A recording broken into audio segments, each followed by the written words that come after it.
The shrill, heart-stopping screech of her phone's emergency alarm shattered the stillness of Marina's home, sending a sharp wave of panic rushing through her. The suddenness of the noise left her breathless, her heart hammering in her chest.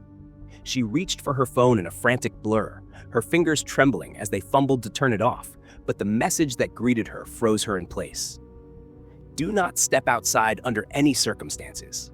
Remain indoors until further notice.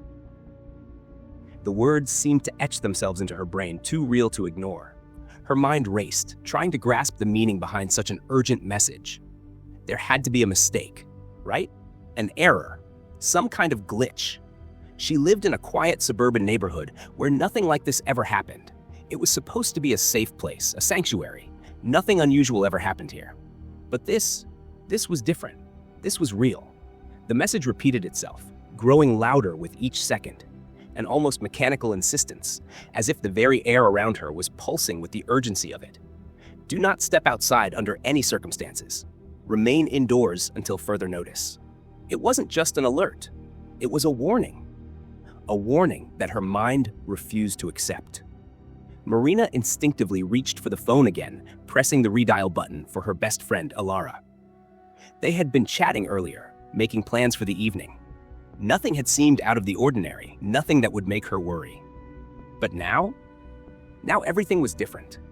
The world had changed in the blink of an eye, and Alara's familiar voice on the other end of the line was the only thing that could anchor her back to reality. But no answer came, only the cold, distant sound of an unanswered call. She tried again. Nothing. Marina's unease deepened. She gripped the phone harder, her knuckles white with the pressure. Alara never ignored her calls. They had been friends for years, their bond stronger than anything. She would answer. She had to. But the more she dialed, the more the dread coiled in her chest, squeezing the air from her lungs. Something was wrong. Something was horribly wrong. She set the phone down, her hands shaking as she stood up and walked toward the living room window. She needed to see for herself, to make sure everything was fine. That there was some logical explanation to all of this. The neighborhood looked as it always did. Houses lined up neatly along the street, the warm glow of the setting sun spilling over everything, creating the illusion of peace. The hum of distant traffic, the laughter of children playing. Everything seemed normal, perfect even. But then as her gaze swept over the street, she noticed it. The silence. It was a stillness so complete that it chilled her to the bone.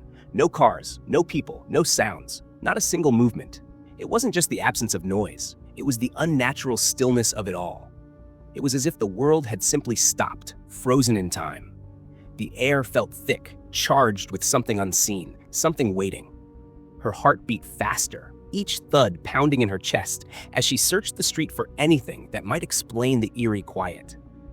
The trees in the yard across the street were still, their leaves unmoving despite the slight breeze that had been blowing just moments ago. Then she heard it. A soft tapping sound. At first, she thought it was the wind, maybe a branch brushing against the window. But as the tapping continued, steady and rhythmic, her blood ran cold. It wasn't the wind. It wasn't natural. Her breath hitched in her throat, her hand trembling as she reached for the curtain to peek outside. Her eyes scanned the street, searching for any sign of movement, but she saw nothing. Nothing but the tapping. A soft, deliberate tapping against the glass. She stepped back, a cold sweat breaking out across her skin, her heartbeat quickening in time with the rhythmic noise. Her mind screamed at her to open the window, to look out, but the fear that gripped her kept her frozen in place. The tapping grew louder. It wasn't coming from outside anymore, she realized. It was coming from within the walls, from behind the glass, from just beyond her reach. It felt as if something or someone was trying to get in, trying to communicate with her.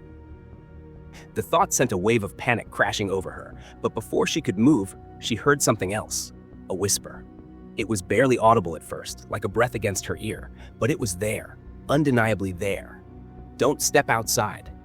The voice was so close, so chilling, that Marina froze, her body locked in place.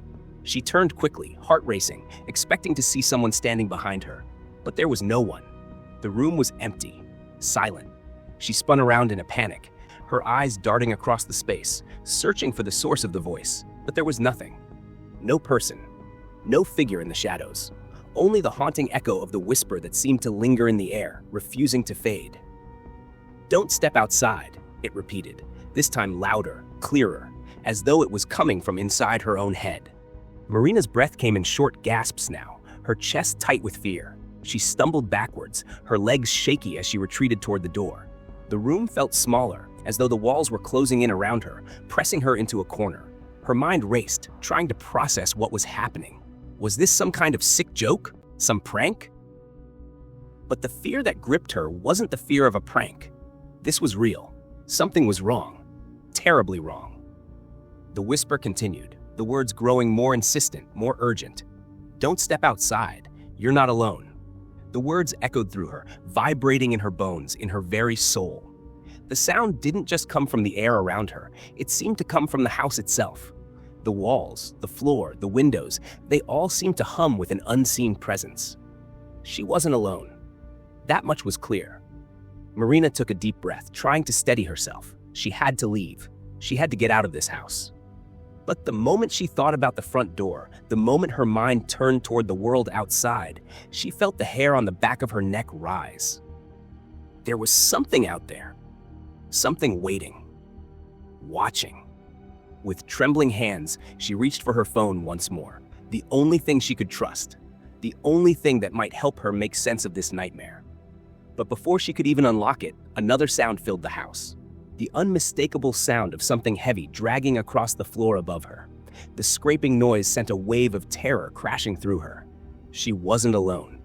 The house was alive, and it was waiting for her to make the wrong move. Marina's breath caught in her throat as the sound grew louder, more urgent, as though whatever was up there was coming closer. She stepped back, her legs unsteady, her heart pounding in her ears. It was too late to run, too late to hide. The house groaned, its creaks and moans echoing in the darkness. Something was inside, something was here, and it wasn't going to let her leave. The whisper came again, louder than before, as though it was coming from the very walls around her. "You're not safe." Marina stumbled backward, her hand brushing the doorframe, but the door wouldn't open. It was as if the house itself was holding her in place, refusing to let her escape. The tapping at the window had stopped, but the whispering hadn't. It had only grown louder. The coldness in the room deepened, and the air seemed to grow thicker with each passing second. Then, as if on cue, the lights flickered. A strange, dim glow filled the room, casting long, twisted shadows across the walls. Marina's breath came in ragged gasps now, her chest tight as her mind struggled to make sense of the growing terror that enveloped her. But it was too much, too overwhelming. And then the tapping started again. Marina's heart raced as she stood in the cold, dim glow of the living room, feeling as though the air itself was thickening around her. She glanced at the door again. The tapping had stopped, but the presence, whatever it was, lingered. Her hands shook as she reached for her phone once more, her fingers unsteady as she tried to call Alara again. The familiar number lit up the screen, but there was no relief when the call connected. "Alara?" she whispered, her voice cracking. "Are you okay?" The voice on the other end wasn't quite right. It was strained, rushed, as if someone was forcing Alara to speak. There was a disconnect in the words, like they were being pulled from her against her will. "Marina, stay inside. Don't go outside. Please, just stay inside." Alara's voice trembled, each word coming too quickly, almost robotic. She repeated it over and over, the urgency in her tone growing louder with every syllable. Something was wrong. This wasn't Alara. Something was controlling her words. "Alara, what's going on? What's happening? Why are you?" The call cut out before Marina could finish. The line went dead, leaving only the eerie silence behind it. Marina's breath hitched, her pulse quickening. There was no mistaking it now. Alara had been trying to warn her, but whatever force was speaking through her friend wasn't human. Marina couldn't stay in the house any longer. She needed to know what was happening. She couldn't just sit in the dark and wait for whatever this was to come for her. She grabbed her jacket and stepped outside, hoping to find some sign of normalcy, some explanation that would make sense of the madness swirling in her mind. The cold night air hit her, but it was a relief compared to the suffocating atmosphere inside. She wrapped her arms around herself, trying to shake off the terror that gripped her. As she walked toward her neighbor Ezekiel's house, she saw him pacing on his porch. His face was pale, eyes wide with a wild, manic look that made her stomach twist. Ezekiel was always a bit of a loner, but never like this. He didn't even seem to notice her approach until she was standing right in front of him. "Ezekiel, what's going on?" Marina asked, trying to keep her voice steady. His eyes darted around as though he was looking for something. "You should never go outside, Marina," he said, his voice shaking. "It's not just the alert. There's something worse. Something hunting us. I've seen them." His words were too frantic, too jumbled to make any sense, but Marina's heart pounded as he continued. "There are creatures. People who aren't quite people. Something's coming. Something called the Veil." The words hung in the air, his voice trembling as he looked over his shoulder, his gaze constantly shifting. It was as if he were being hunted. Marina didn't know if she should be frightened for him or if she was the one who should be scared. Ezekiel's fear was contagious, and she could feel it clawing at her chest, tightening her throat. "You've seen them?" Marina asked, her voice barely above a whisper. He nodded, his eyes wide and frantic. "They're everywhere. The shadows, they move and they do. It's like the air gets colder, heavier, like the world's not quite right. The Veil, it's coming." Marina's mind raced, trying to make sense of his rambling. The Veil. What did that mean? Was he talking about some kind of storm? A metaphor? Or was there something else going on? "I don't know," Ezekiel said suddenly, his voice breaking. "I can't explain it, but you have to stay inside. Don't trust anyone. They're already here." Before Marina could respond, Ezekiel turned and rushed back into his house. But just as he closed the door, he stopped, looking over his shoulder at her with a face twisted in terror. She could feel his fear in the pit of her stomach as the door slammed shut behind him. Marina stood there for a moment, processing everything Ezekiel had said. The Veil. Creatures. Shadows. It all felt like a dream, like her mind couldn't process the horror that had crept into her life. She wanted to scream, to demand some kind of answer. But the only thing that kept running through her head was, "Stay inside. Don't go outside." She turned and walked back to her house, her mind spinning with confusion and fear. The street was eerily quiet, as if the world had gone mute. Not even the distant hum of traffic seemed to reach her. She reached her front door, but the moment her hand touched the doorknob, a sudden violent crackling noise came from above her. It was like static, only it wasn't coming from the radio or the TV. It was coming from the ceiling, no, from inside the walls. Marina's heart lurched in her chest. She stood frozen, eyes wide as the crackling sound grew louder. The air itself seemed to thicken, becoming oppressive, as though something unseen was pushing in on her, suffocating her. The shadows in the corners of the room seemed to stretch longer, twisting and writhing as if they were alive. Then, the temperature dropped. Marina gasped as a sudden chill rushed over her. It was as if someone had opened a freezer door right next to her. Her breath turned visible, swirling in the cold air, but her skin felt frozen to the bone. She hugged herself, shivering, trying to pull warmth from within, but it didn't help. The cold sank deeper, making her feel numb, heavy, and weighed down. The lights flickered above her, casting strange, jittery shadows that twisted in unnatural directions. The whispering started again, faint at first, like the soft rustling of leaves, but then it grew louder, more insistent, pressing in on her. She could hear voices, but none of them were clear. They mixed together in a cacophony of unintelligible sounds, overlapping, rising and falling like waves crashing against her. "You're not safe. Don't go outside. Leave now." Marina stumbled back from the door, her heart hammering in her chest. She was surrounded by the chaos, trapped in her own home, but her feet moved before she could think. She rushed to the phone, desperate for help. She dialed 911, her hands shaking as the call rang through. The voice that answered was low, cold, and too familiar. 911. "What's your emergency?" the voice asked. "Please help me. There's something wrong. I don't know what's happening. People are changing, and there's something here. Something in the house. I don't know what to do." Marina's voice cracked as the terror began to overwhelm her. The voice on the other end didn't sound like the calm, professional tone of a dispatcher. It sounded like Alara. But it wasn't her. It couldn't be. "Marina," the voice whispered, the words slipping like ice through the phone. "The Dreadborn are inside your house. It's already too late." Marina's blood ran cold. She opened her mouth to scream, but no sound came. The room around her twisted, distorted, as the whispers grew louder, screaming in her mind. The phone in Marina's hand felt colder now, almost as if it had taken on a life of its own. The voice on the other end, she could hear it clearly now, wasn't Officer Vance. It was something far worse, something that chilled her to the bone. The voice was sharp, jagged, like nails scraping across glass. It wasn't just an entity, it was the specter, and it was watching her. "Marina," the voice whispered, low and menacing. "You are not safe. The specter sees you. You can't escape." Marina's stomach twisted into knots. The phone in her hand felt heavier, as if it was pulling her deeper into some terrible, invisible grip.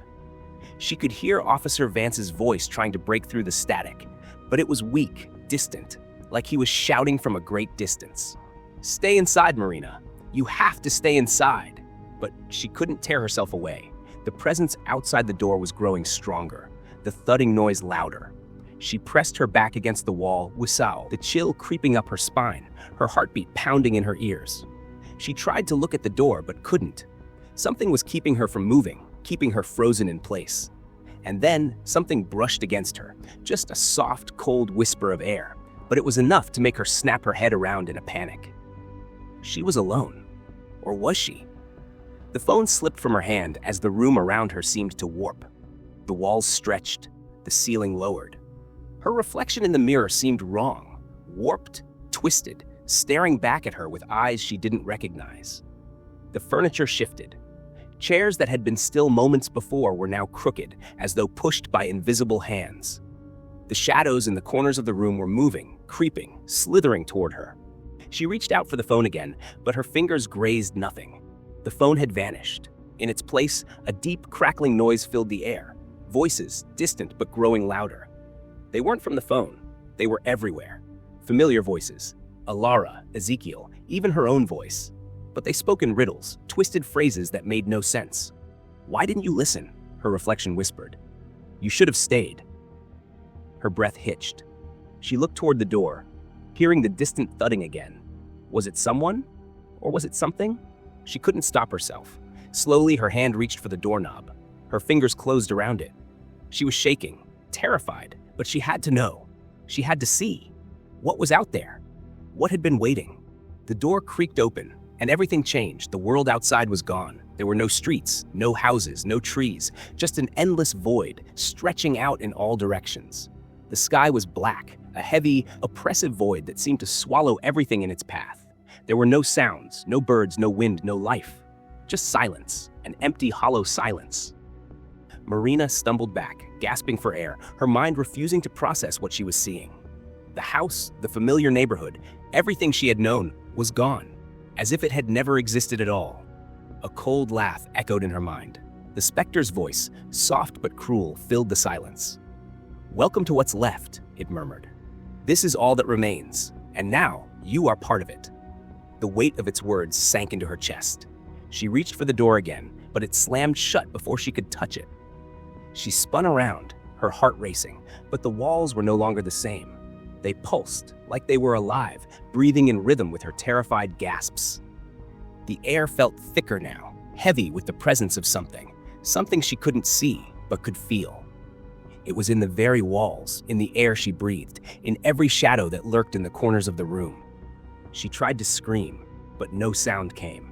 The only noise was the whispers, so many whispers, filling the room with voices that weren't her own. "You're too late," the voice murmured. "It's already begun." The floor seemed to shift beneath her feet, like the house was moving, groaning under some unseen weight. She pressed her hands to the walls, desperate for something solid. But the house felt wrong.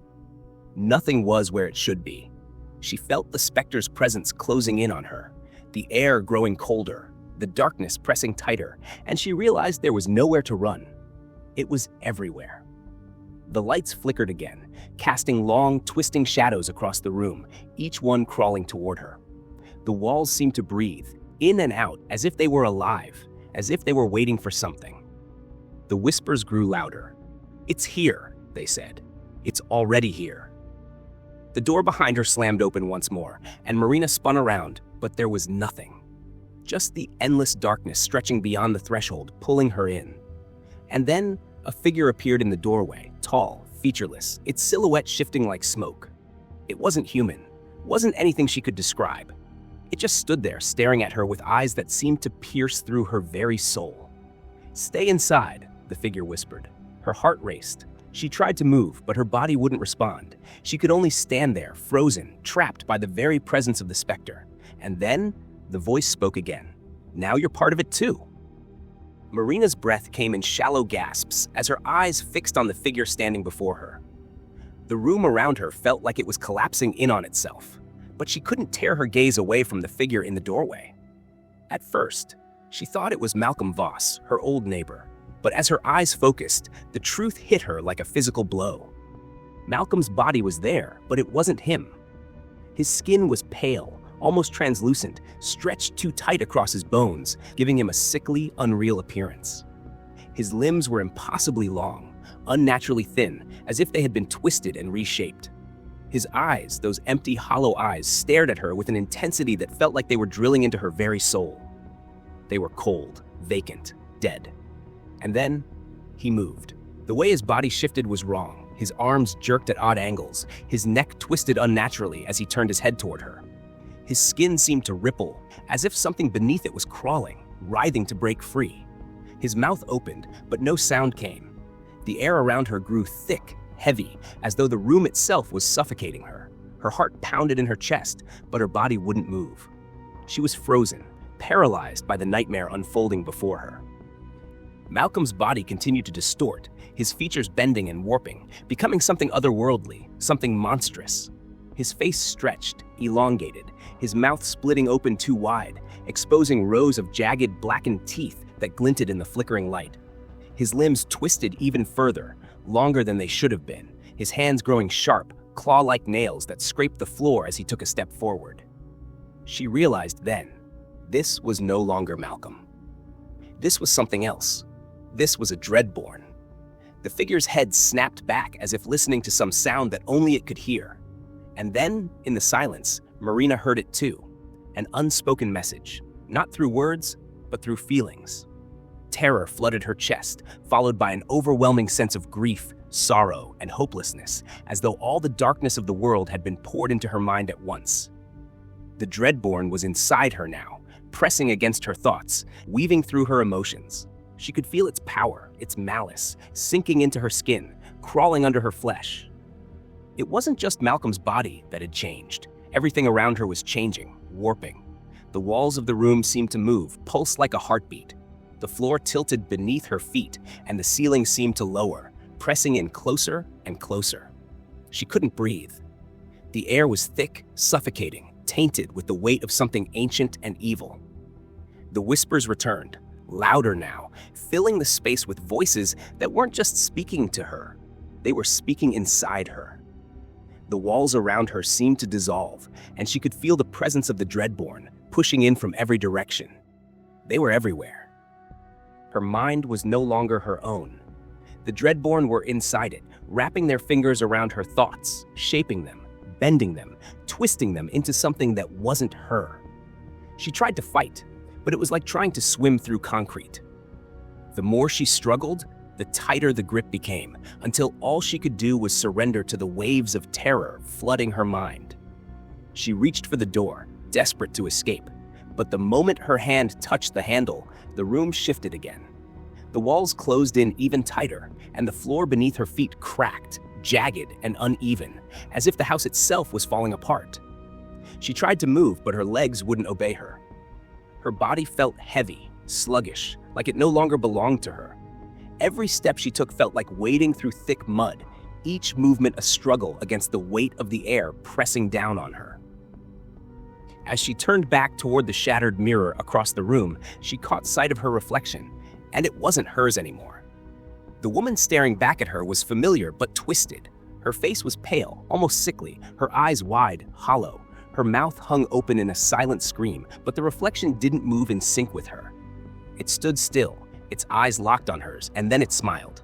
A slow, sinister smile that wasn't hers. The Dreadborn were inside her now. They had already begun their work. The transformation was starting. The change was inevitable.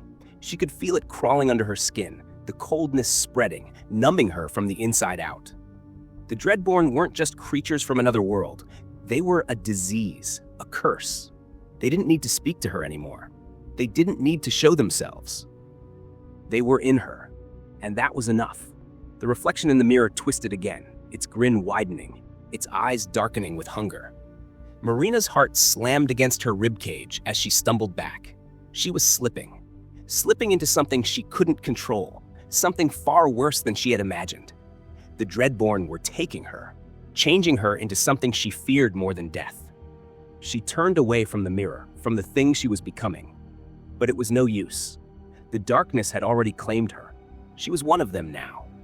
The air around her thickened, and she could feel the weight of the Dreadborn pressing in from all sides. They were inside her, part of her, and there was no escaping them. Every corner of the room seemed to echo with their presence, every shadow a reminder of their power. And then, as if in answer to her fear, the world around her collapsed. The house was no longer a house. It was a prison, a living thing, a twisted mockery of the place she had once called home. The walls writhed, the floor twisted, and the door she had once tried to escape through was now a warped, impossible shape, bent in ways that no door should ever bend. There was no way out. She could hear them now, the Dreadborn, their voices rising in unison. But it wasn't the sound of speech. It was something deeper. It was the sound of the end, the sound of the beginning. And as the house fell into the endless darkness, Marina knew, with bone-chilling certainty, that there was no way back. The darkness around Marina grew thicker, colder, suffocating her with every passing second. She couldn't breathe. The walls around her felt like they were closing in, shifting and warping, as if the house itself was alive and squeezing the life out of her. She could still feel them, the Dreadborn, inside her, their presence a cold weight that pressed down on her chest, her mind, her very soul. But something else was there too, something far worse. The air shifted again. Heavier now, thicker. She could feel it, a presence that didn't belong to this world. The veil had arrived. It wasn't like the Dreadborn. The veil didn't need to take form. It didn't need to speak. It just was. It moved in shadows, in shapes too elusive to catch, like smoke curling in the corner of her vision, just beyond her reach. Marina couldn't tell where it came from, but she could feel it closing in on her, enveloping her, surrounding her with an inescapable grip. The room around her began to change. The light dimmed further, and the shadows stretched unnaturally, moving like tendrils of smoke, twisting and creeping across the floor and walls. She tried to move, to flee, but her legs felt heavy, like they were made of stone. The house was no longer a place of refuge. It had become a trap, a cage, and the veil was its lock. She tried to scream, but no sound came. The weight of the silence was worse than any noise. It pressed down on her, suffocating her, until she could barely think. The veil wasn't just surrounding her, it was inside her thoughts, in the spaces between her breaths. It was watching her, waiting for something. Her heart hammered in her chest as she stumbled back, desperate to escape the invisible grasp tightening around her. But every step she took felt like walking in quicksand. Each movement sluggish, slow, impossible. No matter where she turned, the shadows were there, closing in, pushing her back toward the center of the room, toward the very heart of the house where the Dreadborn still waited. It was then that she realized the truth. The veil wasn't just a force, it was their eyes, their ears. The Dreadborn were never far away, always watching, always listening, always waiting for the moment to claim her completely. The veil wasn't just a barrier, it was their way of guiding her, of leading her toward her doom. The shadows pressed in harder now, as though they were alive, each one reaching out with claw-like fingers, curling toward her, blocking every path she tried to take. The door she had once tried to flee through was gone, replaced by a wall of shadows that writhed like they were alive, a solid mass of blackness that swallowed any light that came near. Her pulse raced as she tried again, pushing toward the window, her only hope of escape, but the shadows followed her, growing longer, thicker, and faster. They wrapped around her legs, pulling her back with invisible force. She screamed, tried to break free, but the room seemed to shrink even further, the walls pressing in, forcing her into a corner where there was nowhere left to go. The veil wasn't just blocking her path, it was forcing her to stay, and in that moment, she realized the truth. The veil wasn't meant to keep her in the house. It was meant to keep the outside world out. There was no escaping this. There was no way out. The shadows seemed to whisper, but not with words. It was more like a sensation, a pull at the back of her mind, an almost electric feeling that made her skin crawl. The veil was drawing her in, closer and closer, until she felt her body move against her will, her feet dragging her toward the center of the room, to the darkened corner where something far worse awaited. She could feel it, the watching. The Dreadborn weren't just waiting for her to give in. They were waiting for her to join them. The veil was simply guiding her, pushing her toward that final step where the last vestige of her humanity would be stripped away, and she would be theirs. The shadows swirled around her, thickening, pressing in, suffocating her. She could hear the hum now, a low, resonating sound that felt like it was coming from inside her skull, from the very core of her being. The Dreadborn were speaking to her again, but not in words. It was more like a feeling, a thought planted in her mind, a sense of inevitability that made her want to curl up and hide from her own body. The veil grew tighter around her, its presence suffocating, crushing. It was no longer a whisper. It was the only sound, the only sensation. And then, suddenly, the room began to bend, warp, shift. The floor under her feet tilted, and the walls seemed to collapse inward like they were made of paper. Time and space were no longer real. Nothing made sense anymore. It was like she was being pulled through the very fabric of reality itself, torn between worlds, between existence and nothingness. And in that space, the veil was all she could see. The shadows closed in, and she could feel them crawling up her skin, pulling her toward the unknown.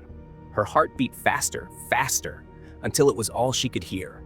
The Dreadborn were coming, and there was nothing she could do to stop it.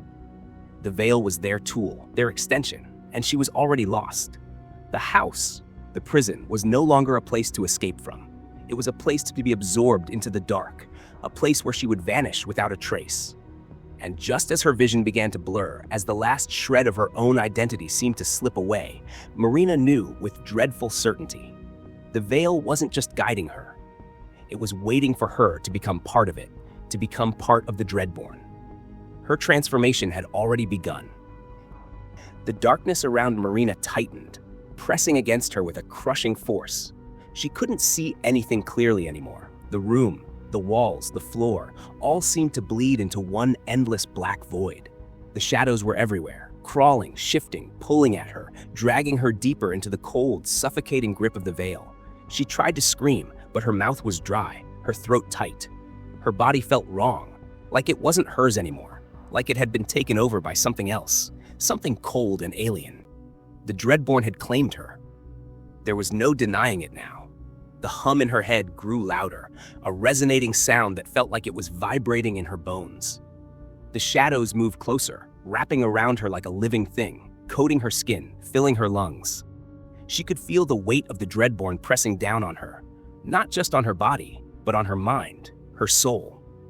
The walls seemed to pulse with their presence, the air thick with the feeling of something ancient, something hungry, something that had been waiting for this moment for far too long. Her heart raced, her thoughts scrambled, but one thing cut through the madness. One phrase whispered in the back of her mind, over and over. Welcome home. It was the echo. She had heard it before, but now it was louder, more distinct, filling her head, drowning out everything else. The words felt like a promise, a warning, a curse. She felt her legs give way beneath her, but the shadows didn't let her fall. They held her up, steady, keeping her in place. The room swirled around her, bending, distorting, warping into shapes she couldn't recognize. She tried to move, to run, but it was as if the world had become liquid, shifting beneath her feet. Her breath came in ragged gasps. She was losing herself, slipping through the cracks of reality, being swallowed whole by the void. There was no escape. She was being pulled into something so far beyond her understanding that it felt like her mind was about to snap under the pressure. And then it hit her, like a cold slap to the face. She wasn't just being taken by the Dreadborn. She had already become one of them. Her body, her mind, her very soul had been twisted, reshaped, remade. She was no longer Marina Ashford. She was something new, something other, something terrible. The Dreadborn had been waiting for her, grooming her, shaping her into the perfect vessel. They had chosen her. She had always been their chosen one, even before she had realized it. She had been a part of their plan from the beginning. The realization hit her like a wave, drowning her, pulling her under. There was no going back. She couldn't fight it anymore. She was the Dreadborn now, and the cycle of destruction was just beginning. The world outside, her world, was lost. Everything she had known, everything she had loved, was already gone. It was all part of the plan. She was the vessel now, the one who would carry their influence into the world, and soon the world would be just like her, dark, twisted, and hungry. Her body no longer felt like her own. It was like she was looking at someone else from inside her own skin, like she was trapped in a body that wasn't hers. The shadows were inside her now, part of her, crawling through her veins, wrapping around her mind, shaping her thoughts. She tried to speak, but the words that came out of her mouth weren't her own. They were cold, hollow, filled with the power of the Dreadborn. Don't step outside. It was a warning, but it wasn't hers to give. It was the Dreadborn's, their final message to anyone who might still be left. The world outside was no longer safe. It never would be again. Her voice, twisted and warped, echoed in the empty space around her. It was the last sound she would make as Marina Ashford, the last sound of the old world before it was consumed by the dark. And in the silence that followed, the shadows closed in. The Dreadborn had claimed their prize. The cycle had begun again. Marina stood, or what was left of her stood, in the silent, crushing darkness. The feeling of being trapped inside a body that wasn't hers, no longer hers, consumed her completely. She wasn't Marina anymore. The shadows had taken everything that once made her human, twisted it, and replaced it with something dark, something hollow, something that didn't need to speak to be heard. Her thoughts, what was left of them, felt scattered like pieces of a shattered mirror. She could no longer think for herself, no longer remember what it was like to be her. All she could feel was the cold, unrelenting presence of the Dreadborn, slithering inside her, beneath her skin, feeding on whatever shred of humanity she had left. She tried to move, but it wasn't her moving. It wasn't her making decisions anymore. Her body moved on its own, jerked and twisted, like it was being controlled by invisible strings. Every part of her, every cell, had been claimed. She was no longer in control of her own flesh. She was nothing more than a vessel, a puppet for the Dreadborn. And in the darkest corner of her mind, where her thoughts used to be, she could hear it, the echo. Its voice was a whisper now, but it wasn't just in her head. It was everywhere. It was in the air, in the walls, in the shadows. The echo had become part of her, just as she had become part of the Dreadborn. "Welcome home," it murmured again, like a lullaby to a broken soul. But this time, it wasn't comforting. It wasn't welcoming. It was cold, detached, and final. The world outside didn't matter anymore. There was no outside anymore. It was just her, the darkness, and the Dreadborn. Her body, her new body, moved without thought, dragging her to the center of the room. She could feel the weight of the darkness surrounding her, pressing in from every direction. There was nowhere to run. There was no escape from the emptiness that had consumed everything. It had already happened. The world was gone, twisted and corrupted beyond recognition. She tried to speak again, but all that came out were the words of the Dreadborn, the words of the echo. "Don't step outside."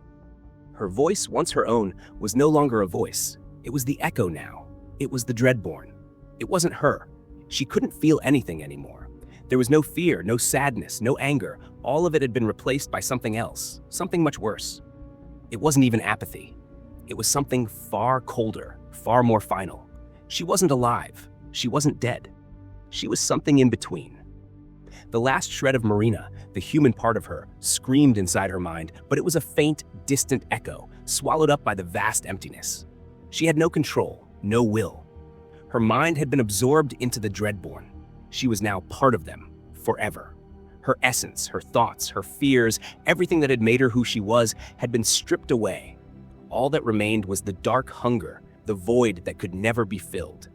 And in that moment, she realized something even more terrifying. She wasn't just part of the Dreadborn, she was part of the echo now. Her final twisted transformation had been completed. She was no longer an individual. She was a whisper in the dark, a part of the cycle that could never be broken. and the cycle would continue. She felt it then, something stirring within her, something pulling at her, pushing her. The Dreadborn had used her to begin this cycle, and now she would be the one to guide the next victim into the same fate. Her transformation wasn't just physical, it was spiritual. Her essence had been folded into the fabric of the echo, and now she was the harbinger. She would be the voice that called out to the next one, the next victim. The last flicker of Marina's mind felt a sickening thrill at the thought. She was the echo now. She was the one who would speak. She would be the one to lead them all. And as the darkness thinned closer, she whispered her final, chilling words, not even realizing the full extent of what she had become. "Don't step outside." Those words would echo in the world for years to come, and the cycle would never end.